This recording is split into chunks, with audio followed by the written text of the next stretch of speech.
Episode 8 की शुरुआत past के सीन से होती है। रामिल का भाई फिराटू कैद होता है और वो कहता है मैं तुम्हारा भाई हूँ, तुम मेरे साथ ऐसा नहीं कर सकते। रामिल कहता है तुमने एक सीनियर वैम्पायर को मार डाला, क्या तुम ये कर सकते थे? तभी मेथस कहता है मास्टर रामिल पिछले लीडर की असली उत्तराधिकारी है, उन्हें जोनोएल का असली लीडर होना चाहिए। फिराटू कहता है इससे तुम्हारा कोई लेना देना नहीं है नौकर। मेथस कहता है मैं इस परिवार का देखभाल करता हूँ, जो कोई भी मास्टर के खिलाफ साजिश रच रहा है या विद्रोह कर रहा है मुझे उससे लेना देना है। फिराटू रामिल से कहता है अगर तुम लीडर का टाइटल नहीं चाहते तो मुझे दे दो, इसमें कोई मुश्किल नहीं है। रामिल कहता है ये इतना आसान नहीं है, हम इसे आपस में नहीं सुलझा सकते। फिराटू कहता है तुम कहते हो कि तुम सत्य के प्रति आसक्त नहीं हो, लेकिन तुम जोनोएल पर शासन करना चाहते हो। मुझे यकीन है कि तुमने शैतान से हमारे पिता की जल्दी मृत्यु की कामना की होगी। रामिल उसका गला पकड़ लेता है और कहता है मैंने हमेशा तुम्हें अपना सगा भाई माना है, भले ही हमारी माँ अलग अलग है, लेकिन तुम्हारा अंतहीन लालच और जिस तरह से तुम लोगों को अलग सोचने के लिए मारते हो, उससे मुझे एहसास हुआ कि तुम यहाँ रहने के लायक नहीं हो। फिर भी हमारे पिता के खातिर मैं तुम्हें नहीं मारूंगा। तुम्हें ग्रीन मोड से निकाला जाता है और कभी वापस मत आना। और रामिल उसके गले में एक निशान देता है। कहानी प्रेजेंट में आती है और मेथस कहता है बच्चों ने ये ड्राइंग बनाई है, मैंने उनके गर्दन पे ये निशान देखा और मुझे फिराटो की याद आ गई। फिर पुन से पूछता है क्या उसे फादर ड्रैकुल के बारे में कुछ याद है? पुन कहता है तब वो बहुत छोटा था, उसे शायद ही कुछ याद है और उसे उस निशान के बारे में कुछ भी याद नहीं है। रात को पुन सो जाने के बाद रामिल और मेथस फिराटो के बारे में बात करते हैं। मेथस कहता है कि उसे लगता है उन लोगों को इससे तुरंत निपटना होगा। अगर सचमुच हंटर्स के प्रतिशोध के पीछे फिराटू है तो ये बहुत बुरी बात है। उन्हें जल्द से जल्द कंफर्म करना होगा कि अनाथालय का प्रीस्ट वास्तव में वही है। रामिल कहता है पुन ने कहा कि उसे फादर की धुंधली सी यादें हैं और वो ये भी नहीं जानता कि फिराटू कैसा दिखता है। हम शायद उससे कोई जवाब नहीं पा सकते। मेथस कहता है कि एक और तरीका है जिससे वो लोग जान सकते हैं कि फादर कैसे दिखते हैं। रामिल कहता है कि ये बहुत खतरनाक है और वो इस शक्ति का प्रयोग पुन पर नहीं करना चाहता। मेथस रामिल को टीस करके वहाँ से चला जाता है और रामिल गुस्सा हो जाता है। नेक्स्ट डे मेथस एलिस से मिलता है और उसे मिलने के लिए राजी होने के लिए थैंक यू कहता है। एलिस कहती है अगर मेथस इस लड़ाई को रोकने का कोई रास्ता खोजना चाहता है तो उन दोनों की लक्ष्य सेम है। मेथस कहता है वो अनाथालय में गया था और फादर ड्रैकुल का फोटो दिखा के पूछता है क्या एलिस जानती है कि वो अभी भी जिंदा है? एलिस कहती है कि ये असंभव है, उस दिन वो 3 ही बचे थे। मेथस कहता है लेकिन वो अभी भी जिंदा है। एलिस कहती है अगर फादर अभी भी जिंदा है तो जेट को इसके बारे में जरूर पता होगा। मेथस कहता है फादर ड्रैकुल के बहुत सारे कारनामे हैं, अगर वो अभी भी जिंदा है तो उसे डर है कि इसका अंत अच्छा नहीं होगा। और एलिस से पूछती है क्या वो उसकी इन्वेस्टिगेशन में मदद कर सकती है। फिर दिखाया जाता है मेकिन शियर के डेरे पे जाता है। शियर पूछता है क्या मेकिन ये देखने आया है कि वो मर गया या नहीं। फिर दोनों अकेले में बात करते हैं और मेकिन पूछता है शियर क्या प्लान बना रहा है, क्या वो हंटर्स पे हमला करने के लिए एक वैम्पायर आर्मी बना रहा है। शियर कहता है जानते हो तो पूछते क्यों हो। मेकिन कहता है तुम्हें पुनः विचार करने और तुम्हारा मन बदलने की कोशिश कर रहा हूँ, प्लीज रुक जाओ शियर, लोगों को चोट पहुँचाना या मारना उचित नहीं है। शियर पूछता है क्या तुम इंसानों को इतनी आसानी से हमें मारने दोगे, मैं तुम्हारे मास्टर की तरह कायर नहीं हूँ। मेकिन उसे रामिल से मिलने के लिए कहता है और अकेले कुछ भी करने के लिए मना करता है। शियर कहता है रामिल ने कभी भी उस पे भरोसा नहीं किया, तो मेकिन उसे वापस क्यों ले जाना चाहता है, मास्टर को तो पता भी नहीं है कि वो गायब है। मेकिन कहता है उन्हें पता है वो शियर के लिए चिंतित है और मेकिन भी, हर कोई शियर के लिए चिंतित है और वो ये सब बंद करने के लिए भीख मांगता है। शियर कहता है अगर मेकिन उसके साथ शामिल नहीं होना चाहता तो उसे रास्ते में आने के लिए मना करता है। फिर कहता है क्या मेकिन को एहसास है कि मिनी मार्ट के उस लड़के ने मेकिन को बेवकूफ बनाया है। मेकिन पूछता है कौन पोकपोंग। शियर कहता है उसे उसका नाम नहीं पता, लेकिन उसे अपने सूत्रों से पता चला है कि वो हाल ही में हंटर्स के सीक्रेट बेस पे देखा गया है। शियर कहता है तुम उस परिवार पे विश्वास नहीं कर सकते, दोनों भाई झूठे हैं। फिर दिखाया जाता है पुन याद करने की कोशिश करता है। रामिल आके कहता है उसे खुद पर इतना प्रेशर डालने की जरूरत नहीं है, इससे उसे सिर्फ स्ट्रेस होगा। पुन कहता है अगर फादर सच में रामिल का भाई है तो उन्हें जल्द से जल्द जानकारी प्राप्त करनी चाहिए। रामिल कहता है तुम्हें अभी खाना खाना चाहिए, फिराटू के बारे में जानकारी बाद में देख लेंगे। फिर वो अपने हाथों से पुन को खाना खिलाता है। फिर कहता है तुम मुझसे भी ज्यादा तनावग्रस्त लग रहे हो। पुन कहता है मैं जानता हूँ कि तुम भी तनाव में हो। रामिल पूछता है तुम्हें कैसे पता, क्या तुम मेरा मन पढ़ सकते हो। पुन कहता है बिल्कुल मैं तुम्हारा मन पढ़ सकता हूँ। रामिल कहता है तो फिर बोलो मैं अभी क्या सोच रहा हूँ। पुन कहता है तुम अभी क्लॉ मशीन से एक डॉल जीतना चाहते हो, है ना? रामिल पूछता है तुम्हें कैसे पता? पुन कहता है क्योंकि मैं तुम्हारा मन पढ़ सकता हूँ। फिर पुन के माइंड में एक आइडिया आता है और वो कहता है तुम मेरे मन को पढ़ सकते हो, तुम अपनी शक्ति का प्रयोग ये देखने के लिए क्यों नहीं करते कि क्या फादर सच में फिराटू है?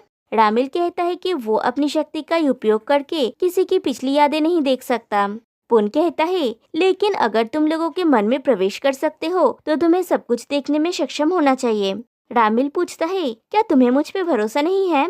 पुन कहता है ऐसी बात नहीं है, मैं बस इसे जल्द से जल्द खत्म करना चाहता हूँ। मैं नहीं चाहता कि तुम या कोई और इसके कारण परेशानी में हो। रामिल कहता है वो इसे खत्म करने का कोई रास्ता ढूंढ लेगा।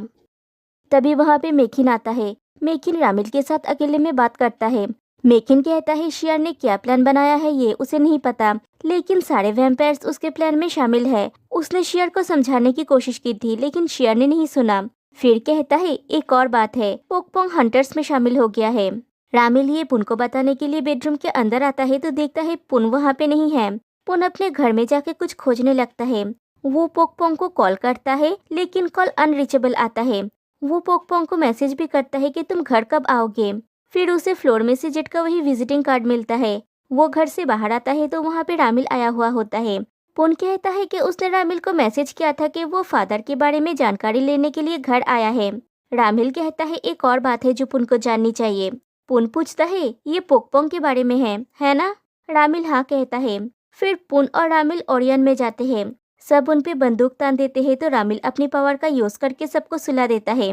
पुन जेट का नाम पुकारता है लेकिन जेट की बजाय एलिस आती है और कहती है जेट यहाँ पे नहीं है और पूछती है क्या हुआ है। पुन पूछता है क्या तुम्हें सच में नहीं पता या तुम सिर्फ दिखावा कर रही हो? एलिस पूछती है किस बारे में? पुन कहता है जेट ने पोकपोंग को हंटर्स में शामिल किया है। फिर एलिस जेट को कॉल करती है लेकिन जेट से बात नहीं हो पाता। वो कहती है कि पिछले कुछ दिनों से जेट के साथ उसकी बात नहीं हुई। रामिल पूछता है क्या एलिस को यकीन है कि पोकपोंग सच में वहाँ पे है? एलिस कहती है पॉल हमेशा मजाक करता है, लेकिन उनकी बातचीत से उसे लगता है सच में पोकपोंग को हंटर्स बनने की ट्रेनिंग के लिए भेजा गया है। पहले उसे अंदाजा नहीं था, अगर उसे पता होता तो वो कभी भी पुन के भाई को ले जाने नहीं देता। पुन कहता है कि वो जानता है कि एलिस ऐसी नहीं है। फिर कहता है कि वो अभी बेस पे जाएगा, उसे यकीन है कि जेट वहाँ पे जरूर होगा। एलिस कहता है अगर पुन रामिल के साथ वहाँ पे जाएगा तो चीजें गड़बड़ हो जाएगी। पुन कहता है कि वो बैठे बैठे उन लोगों के कुछ करने का इंतजार नहीं कर सकता। एलिस कहती है वो पोकपोंग को पुन के पास वापस ले आएगी। पुन कहता है जेट ऐसा नहीं होने देगा। एलिस कहती है वो पीछे नहीं हटेगी, पुन का भाई उसके भाई जैसा है। पुन मान जाता है और वो लोग होटल में लौट आते हैं। पुन फोन को ही देख रहा होता है तो रामिल उसे समझाता है कि जब एलिस कॉल करेगी तो इसमें से आवाज आएगा। पुन को ये पूरा समय पकड़ के रखने की जरूरत नहीं है। फिर पुन को स्टीम्ड बन खाने के लिए कहता है। पुन चिंता कर रहा होता है। रामिल पूछता है क्या तुम सचमुच एलिस के करीब हो? पुन कहता है हाँ, वो मेरी सगी बड़ी बहन जैसी है। रामिल कहता है तब तुम्हारी सगी बहन तुम्हारे सगे भाई को जरूर सुरक्षित तुम्हारे पास वापस ले आएगी। पुन पूछता है क्या रामिल को ये लगता है कि पोकपोंग पुन से नाराज है क्योंकि वो एक हंटर है? रामिल पूछता है पोकपोंग गुस्सा क्यों होगा? पुन कहता है ये कोई नॉर्मल इंसान का काम नहीं है। रामिल कहता है मुझे देखो, मैं मेकिन से नाराज नहीं हूँ। एक डॉक्टर का काम भी नॉर्मल वैम्पायर का काम नहीं है। जो चीज हुआ नहीं है उसके बारे में चिंता मत करो। पोकपोंग तुमसे बहुत प्यार करता है, वो तुम्हें समझेगा। और पुन रामिल के कंधे पे अपना सर रखता है। फिर दिखाया जाता है शियर वैम्पायर्स को कहता है आज रात वो लोग हमला करेंगे। वहाँ पे मेकिन आता है। शियर कहता है अपना मन बदलने के लिए अभी भी देर नहीं हुई है। मेकिन कहता है वो उन लोगों के साथ जाएगा। शियर कहता है अगर मेकिन आएगा तो उसे इंसानों का शिकार करना पड़ेगा। अगर शियर ने देखा कि मेकिन किसी को हील कर रहा है तो शियर उसे मार डालेगा। दूसरी तरफ बेस पे जेट पोकपोंग को ट्रेनिंग देता है। पोकपोंग कहता है तुमने कहा था मुझे युद्ध के लिए तैयार रहना होगा ताकि मैं पुन को बचा सकूं, है ना? उन्होंने तुम्हारे साथ क्या किया था? जेट कहता है वे उन लोगों को चोट पहुंचाते हैं जिन्हें मैं प्यार करता हूँ, ठीक उसी तरह जैसे वे उस इंसान को चोट पहुंचाया है जिसे तुम प्यार करते हो। तभी पॉल को एलिस की कॉल आती है। वो बात करने के लिए बाहर जाता है। एलिस पूछती है क्या जेट सचमुच पोकपोंग को हंटर्स की ट्रेनिंग दे रहा है और उन लोगों ने उसे क्यों नहीं बताया? पॉल को लगता है कि कैस्टर ने एलिस को सब कुछ बता दिया है। वो एलिस से बात कर रहा होता है। तभी वो देखता है शियर अपनी वैम्पायर आर्मी के साथ उन लोगों पर हमला करने आ रहा है। वो जल्दी से अंदर जाके सबको इन्फॉर्म करता है। जेट पोकपोंग से कहता है एक्शन का टाइम आ गया है, मुझे साबित करो कि तुम अपने भाई की रक्षा करने के लिए काफी स्ट्रांग हो। उसके बाद वैम्पायर्स उन पे हमला करते हैं। दोनों टीमों में लड़ाई होती है, लेकिन पोकपोंग नहीं लड़ पाता। एक वैम्पायर उसका गला दबाने लगता है। तभी मेकिन आके उसे बचाता है। वो पोकपोंग को हील कर रहा होता है। तभी एलिसा के कहती है पोकपोंग को जाने दो। उसे लगता है मेकिन उसे नुकसान पहुंचा रहा है। मेकिन कहता है वो घायल है, मुझे उसका तुरंत इलाज करना होगा, मुझ पर भरोसा करो। एलिस उस पर भरोसा करती है और कहती है मेरी कार पीछे खड़ी है, और मेकिन को कार की चाबी देती है और पोकपोंग को पुन के पास ले जाने के लिए कहती है। मेकिन पोकपोंग को लेके वहाँ से चला जाता है। वो पोकपोंग को होटल ले आता है। पोकपोंग बेहोश होता है और पुन उसकी हालत देख के डर जाता है और पूछता है उसे क्या हुआ है। मेकिन उसे सारी बात बताता है। दूसरी तरफ ऑरियन में एलिस जेट से जवाब मांगती है कि उसने पुन के भाई को इसमें क्यों घसीटा, अगर कुछ बुरा हो जाता तो क्या होता। जेट पूछता है तुम इतने गुस्से में क्यों हो, आखिरकार तुमने तो उसे वैम्पायर्स के हवाले कर दिया। एलिस जेट को रुक जाने के लिए कहती है क्योंकि इससे कुछ भी बेहतर नहीं होगा। जेट कहता है रुकने से हमें क्या लाभ होगा, अगर तुम पुन की तरह जाना चाहते हो तो ठीक है जाओ। और एलिस गुस्से में वहाँ से चली जाती है और जेट का पोकपोंग का प्लान फ्लॉप हो जाता है। इधर पुन पोकपोंग के होश में आने का इंतजार कर रहा है। फिर वो बाहर रामिल के पास आता है और कहता है पोकपोंग अभी तक नहीं जागा। रामिल कहता है वो कुछ घंटों में ठीक हो जाएगा। पुन कहता है पोंग को मेरी वजह से चोट लगना उचित नहीं था। रामिल कहता है जब वो जाग जाएगा तब तुम दोनों बात कर सकते हो, मुझे यकीन है कि वो समझ जाएगा। तभी पोकपोंग आके पुन को रामिल से दूर हटा के कहता है तुम वैम्पायर हो है ना। फिर पुन से पूछता है क्या तुम पकड़े नहीं गए। पुन कहता है नहीं, मिस्टर रामिल ने मुझे नहीं पकड़ा। पोकपोंग पूछता है तो फिर तुम यहाँ क्यों रह रहे हो, तुम घर क्यों नहीं आए, क्या तुम्हें पता है कि मुझे कितनी चिंता हो रही थी, क्या तुम अभी भी मुझे अपना भाई मानते हो, तुमने मुझे अपनी असली जॉब या इस पागलपन भरी चीज के बारे में कभी कुछ क्यों नहीं बताया। पुन उससे माफी मांगता है और उसकी बात सुनने के लिए कहता है, लेकिन पोकपोंग कोई बात सुनने के लिए राजी नहीं होता। तभी वहाँ पे मेकिन और मेथस भी आता है। पोकपोंग मेकिन को देख के कहता है तो फिर तुम सब लोग वैम्पायर हो है ना। फिर पुन से कहता है अगर तुम इन लोगों के साथ रहना चाहते हो तो रहो, लेकिन मैं नहीं रहूंगा। ये कह के वो बाहर चला जाता है। मेकिन कहता है मैं उसके पीछे जाता हूँ। पोकपोंग एक जगह पे बैठ के स्मोक कर रहा होता है। मेकिन आके उसके पास बैठता है। पोकपोंग कहता है अगर मेकिन उसे वापस ले जाने आया है तो वो नहीं जाएगा। मेकिन कहता है वो इसलिए नहीं आया है और कैंडी का पैकेट देता है तो पोकपोंग फेंक देता है। मेकिन कहता है मुझ पर जितना गुस्सा करना चाहो करो, लेकिन तुम्हें पता है तुम्हारा भाई तुम्हारे लिए चिंतित है। पोकपोंग कहता है पिपुन को कभी भी मेरी चिंता नहीं होती और तुम मुझसे पूरा समय झूठ बोलते रहे हो, क्या तुम्हें जरा भी गिल्टी फील नहीं हुआ, मुझे तुम पे भरोसा था। मेकिन पूछता है मैंने तुमसे कब झूठ बोला है, मैं एक डॉक्टर हूँ, तुम मिनी मार्ट में काम करते थे, मैंने तुमसे कभी किसी बात पर झूठ नहीं बोला। ये इन्फॉर्मेशन कि मैं एक वैम्पायर हूँ ये शेयर करने के लिए मैं कंफर्टेबल नहीं था। पोकपोंग पूछता है तुम्हें कब पता चला कि मैं पुन का भाई हूँ। मेकिन कहता है तुम्हारे भाग जाने के बाद। क्या तुम्हें पता है तुम्हारे भाई ने तुम्हें कितना ढूंढा, जब भी तुम स्कूल में परेशानी में पड़ते थे या स्मोक करते थे वो तुम्हें माफ कर देता था। पुन ने तुम्हें सुरक्षित रखने के लिए सब कुछ किया, क्या तुम अपने भाई को माफ नहीं करोगे। पोकपोंग कहता है मुझे बस इस बात पर गुस्सा है कि सबने मेरे साथ ऐसा बिहेव किया जैसे मैं एक बच्चा हूँ जिसे कुछ भी जानने की जरूरत नहीं है। मैं पीपुन पर गुस्सा हूँ क्योंकि उसने मुझे ये नहीं बताया कि वो किसी खतरनाक काम में शामिल है। मैं तुम पे भी गुस्सा हूँ। मेकिन पूछता है तुम मुझ पे क्यों गुस्सा हो। पोकपोंग कहता है मुझे नहीं पता, मैं बस गुस्सा हूँ। मेकिन कहता है ठीक है मुझे माफ कर दो, लेकिन सच कहूँ तो अगर मैं तुम्हें बताता कि मैं एक वैम्पायर हूँ तो क्या तुम मुझे पागल नहीं समझते। पोकपोंग हंस देता है और सॉरी कहता है, फिर अपने पॉकेट से कैंडी का पैकेट निकाल के मेकिन को देता है। मेकिन कहता है मुझे आश्चर्य है कि तुम लोगों के साथ समझौता करना जानते हो। पोकपोंग कहता है मुझे अपने दोस्तों के साथ बहुत कुछ समझौता करना पड़ता है। मेकिन पूछता है तो क्या अब हम दोस्त हैं। पोकपोंग हाँ कहता है। नेक्स्ट डे सुबह मेकिन पोकपोंग को पुन के पास लेके आता है। पुन उसे अपनी बात कहने जाता है तो पोकपोंग कहता है मेकिन ने उसे सब कुछ बता दिया है और दोनों भाई एक दूसरे को गले लगा लेते हैं। फिर दिखाया जाता है रामिल, मेथस और मेकिन बैठ के उस अटैक के बारे में डिस्कस करते हैं। मेकिन कहता है जब उसे एलिस की कार की चाबी मिल गई वो मेकिन को लेके वहाँ से निकल गया था, उसे नहीं पता कि किसी ने ध्यान दिया या नहीं। मेथस कहता है उसने जिन लोगों को देखने के लिए भेजा था उन्होंने कहा कि कई हंटर्स घायल हो गए थे और शेयर के ग्रुप का भी उतना ही बुरा हाल है क्योंकि जिट समय पर बचाव करने में सक्षम था। रामिल पूछता है शेयर कैसा है। मेथस कहता है वो भागने में सक्षम था लेकिन हम अभी भी नहीं जानते कि वो कहाँ है। रामिल कहता है इसे खत्म करने का एकमात्र तरीका ये है कि फिराटू के साथ फिर से और हमेशा के लिए निपटा जाए। मेरा मानना है कि अगर वो सचमुच जिंदा है तो हंटर्स के साथ कुछ न कुछ संबंध जरूर है। मेकिन पूछता है हम कैसे जान सकते हैं कि फिराटू ही वास्तव में बेड पर पड़ा हुआ वो प्रीस्ट है। हंटर्स के असली मकसद का तो जिक्र भी नहीं किया गया। अगर हम इस प्रॉब्लम के जड़ तक नहीं पहुँचेंगे तो इसे खत्म करना मुश्किल होगा। मेथस कहता है मास्टर मुझे डर है कि अब सिर्फ एक ही तरीका बचा है। मेकिन पूछता है कौन सा तरीका। रामिल कहता है यही कि मुझे पुन की मेमोरी में एंटर करना होगा और देखना होगा कि अतीत में वास्तव में क्या हुआ था। पुन उनकी बात सुन लेता है और ये करने के लिए कहता है। वो रामिल पे गुस्सा होता है क्योंकि उसने पहले यही करने के लिए कहा था। रामिल उसे गुस्सा करने के लिए मना करता है। पुन कहता है तुम कल से मुझसे झूठ बोल रहे हो, तुमने झूठ क्यों कहा। रामिल कहता है ये खतरनाक है। पुन कहता है लेकिन इसे खत्म करने का यही एकमात्र तरीका है। रामिल कहता है अगर तुम्हें कुछ हो जाएगा तो क्या होगा, मैं क्या करूँगा।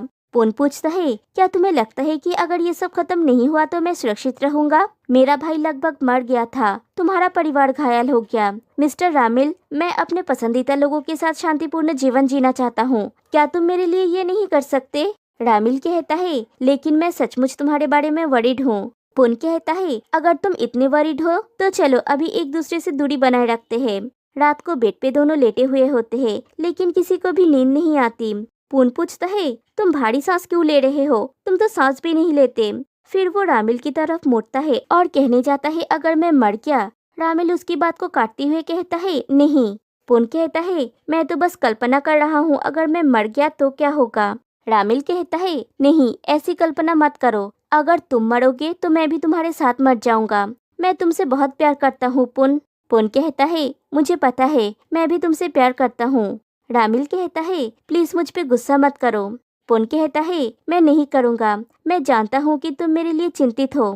डरना नॉर्मल है लेकिन मैं डरा हुआ नहीं हूँ क्योंकि मैं जानता हूँ कि तुम मेरे बारे में चिंतित हो। मैंने तो बस कल्पना करने के लिए कही थी कि मैं मर जाऊंगा और तुम इसे बर्दाश्त नहीं कर सके। तुम मुझे कुछ कैसे होने दोगे, प्लीज इसके बारे में सोचो। हमारे प्यार पर भरोसा करने की कोशिश करो, मुझे लगता है कि हम ठीक हो जाएंगे। और रामिल राजी हो जाता है। पुन कहता है हो सकता है कि मेरी मेमोरी में एंटर करके तुम कुछ ऐसा छोड़ जाओ जो मुझे तुम तक ले जाए। याद है मैंने तुमसे कहा था कि मैं तुमसे पहले भी मिल चुका हूँ, मेरे सपनों में भी और मेरी यादों में भी। पहले तो मैंने सोचा था कि ये एक संजोग है, लेकिन जब मुझे पता चला कि तुम्हारी शक्तियाँ क्या कर सकती है तो मैंने सोचना शुरू किया कि शायद हम सब कुछ तय कर सकते हैं। रामिल पूछता है तुम्हारा मतलब क्या है। पुन कहता है मैं बस यही सोचता हूँ कि मेरी मेमोरी में एंटर करके ये देखने के अलावा कि फादर ड्रैकुला तुम्हारा भाई है, तुम मेरे जीवन में भी बहुत कुछ बदल सकते हो। जब भी मैं किसी चीज से डरता हूँ मैं तुम्हें देखता हूँ। हर बार जब मैं अनकंफर्टेबल या दुखी महसूस करता हूँ तो तुम मुझे दिलासा देने के लिए मौजूद होते हो। शायद इस जर्नी के कारण ही हम अब एक साथ हैं। चाहे कुछ भी हो जाए, मुझे लगता है ये जर्नी स्पेशल होगी। सब कुछ ठीक है, मैं तुम्हारे साथ सबसे ज्यादा सेफ हूँ और मैं आशा करता हूँ कि तुम्हारे बारे में मेरी सारी यादें सच हो। फिर दोनों प्रक्रिया के लिए रेडी होते हैं। रामिल प्रक्रिया शुरू करता है। बाहर ड्राइंग रूम में मेथस और मेकिन बैठे हुए होते हैं और पोकपोंग बेचैन हो रहा होता है। वो पूछता है उन्हें और कितना समय लगेगा। उसे पुन के लिए चिंता हो रही है। मेकिन उसे चिंता करने के लिए मना करता है। अगर कुछ हुआ तो वो है यहाँ पे, वो अपनी पावर का यूज करके उसे ठीक कर देगा। पोकपोंग कहता है तुमने तो कहा था उसे कुछ नहीं होगा और तुम्हारे पावर पे मुझे भरोसा नहीं है, क्या ये सच में काम करेगा। मेकिन कहता है मैंने तो तुम्हें भी हील किया है, अब तुम चल फिर सकते हो और एकदम ठीक हो।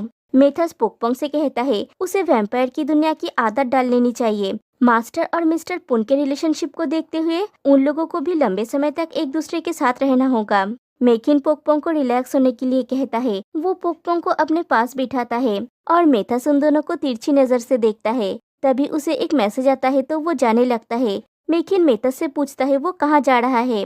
मेथस कहता है उसे कुछ काम आ गया है और रामिल और पुन का ख्याल रखने के लिए, और अगर कुछ हुआ तो उसे तुरंत बताने के लिए कहता है।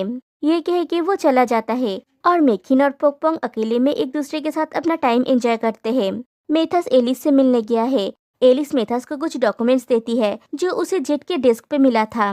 वो कहती है अगर तुमने जो कहा वो सच है तो उसने जरूर फादर को कहीं पे छुपा के रखा है। मेथस वो एनवेलप खोल के देखता है, उसमें मेडिकल बिल्स है। मेथस एलिस से पूछता है उसने अपना मन बदल के उसकी हेल्प क्यों कर रहा है। एलिस कहती है वो नुकसान से थक गई है, वो मेथस की इतनी ही मदद कर सकती है। यहाँ से मेथस को अकेले आगे बढ़ना होगा और यहीं पे एपिसोड 8 एंड हो जाती है।